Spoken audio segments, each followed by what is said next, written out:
I'll have to go back to the beginning, but it will be a long story.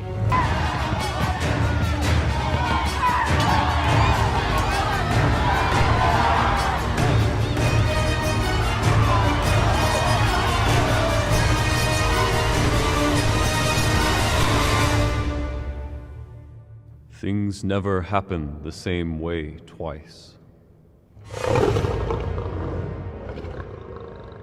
There's an element of our belief that we suspend when we're watching a film, or especially a theater production. And so it's hard for us to hold back on our excitement of the things that are coming, knowing that if we reveal it ahead of time, it's not going to pick our audience up and carry them away in the story the way we want them to. So these sneak peeks and stuff hopefully are going to increase excitement and interest and not ruin surprises. This specific show has 130 cast members in it, not including our beloved stage crew, who are just incredibly smart and hardworking kids that I always like kind of lump them in the group with them too. There's only one costume about for each cast member. So we have sewing machines set up, and we have parent volunteers that come during every dress rehearsal to do wigs and hair and makeup and fix things and sew and complete little projects that weren't complete by the time we did our costume checkout, which is the day we give the kids all the costumes we've created. And they come every day. We have an incredible volunteer corps that comes and spends a lot of time with us here. And if you've constructed things and can work power tools or a sewing machine, or you know how to count or sort things, we can use your help. So we had parents coming and saying, I've seen a pair of scissors before, and I was like, great, I can use your help. And then some people, like Andrea and Michelle, who said, I know how to, create things. I've worked in foam, I've worked in clay, I've been a painter, or whatever their skill set is. And we've used professionals also who have volunteered their time to help us create all of our beautiful work.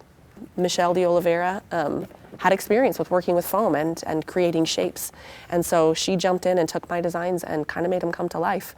And she got them to the place where they were just foam, and then gave them back to me. And then we started doing layers of paint and finishes, and I put the face on, and she's completing here tails. And we learned through the rehearsal process that things don't always work like we imagine, which is something we learn every single rehearsal. And so she's now problem solving some things that were happening on stage when the students had them. And they're almost complete. They're all going to be dressed, and they're all going to have faces eventually. But most exciting things of this process that we experience, that Josh Long and Giselle Gremmer and I always experience, is like having something in our brains and then trying to figure out how to make that work in real life. And we manage something kind of new and interesting and different. Every single show we create something that we haven't before. And that can create stress on us, but for the most part, it increases, I feel it increases our students' educational experience, watching something come from concept to execution. So there's a character in the show and in the book named Wimbleweather, and he's a giant. And we didn't know how we were going to make a giant. We were just going to use a large student who just happened to be tall, and then give him impressive clothing and make him a giant. Sculpted this face and figured out the joints, and this actually connects to a helmet on the actor's head. So once he's all built up and he has all his clothing on, the actor will actually be able to use all the arms and when he turns his head that connects to the helmet, it turns the giant's head back and forth. And he'll be completed with a beard and hair and clothing, which Andrea is attempting to do right now. Yeah, it's really hard to take human beings on a stage and turn them into animals in a way that doesn't look hokey, and it's not like a zip-up thing with a hood. And so we have animals in this show that are just animals. And then we have animals that are Narnian talking animals.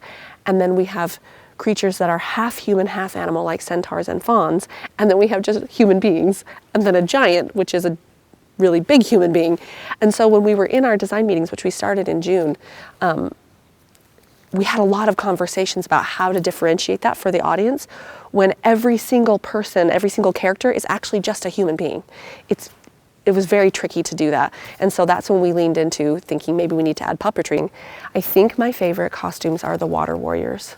I sketched them out in the summer and then turned that over to, then we moved to like fabric patterns and fabric options, and we had to switch things out and kind of battled through that. But they've got like water dripping down their faces. It looks like a tattoo.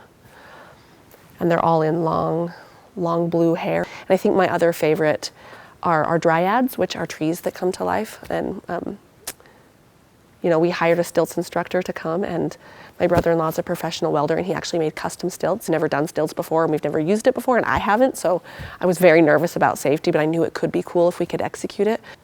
The most rewarding is when, I might get a little emotional,